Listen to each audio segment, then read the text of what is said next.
राज्यातील शाळांसाठी लवकरच सीबीएसई अभ्यासक्रम 2025-26 शैक्षणिक वर्षापासून सीबीएसई अभ्यासक्रम लागू करण्याच्या हालचाली शालेय शिक्षण मंत्री दादा भुसेंची माहिती।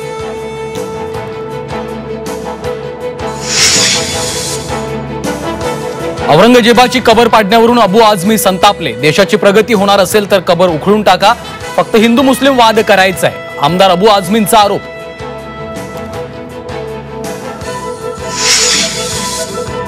दिशा सालियन मृत्यू प्रकरणावरून विधान परिषदेत गोंधळ, आरोप करणाऱ्यांनी नाक घासून माफी मागावी, अनिल परबांचा इशारा। तर आम्हाला हलक्यात घेऊ नका, बोलायला लागलो तर खुर्च्या खाली होतील, चित्रा वाघ यांचं प्रत्युत्तर।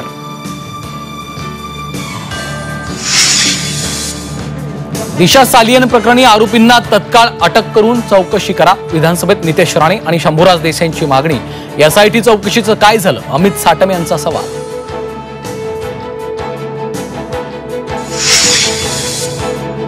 गेल्या 5 वर्षांपासून बदनामीचा प्रयत्न, आरोपांना कोर्टात उत्तर देणार। दिशा सालियन प्रकरणावरून आदित्य ठाकरेंचं प्रत्युत्तर।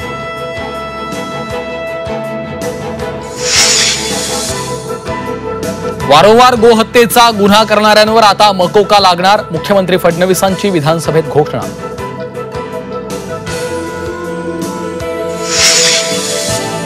विधानसभेत मोटर कर सुधारणा विधेयक मंजूर, 30 लाखांपुढील वाहनांच्या करात 1% वाढ होणार, सरकारी तिजोरीत वार्षिक 130-150 कोटींची भर पडणार।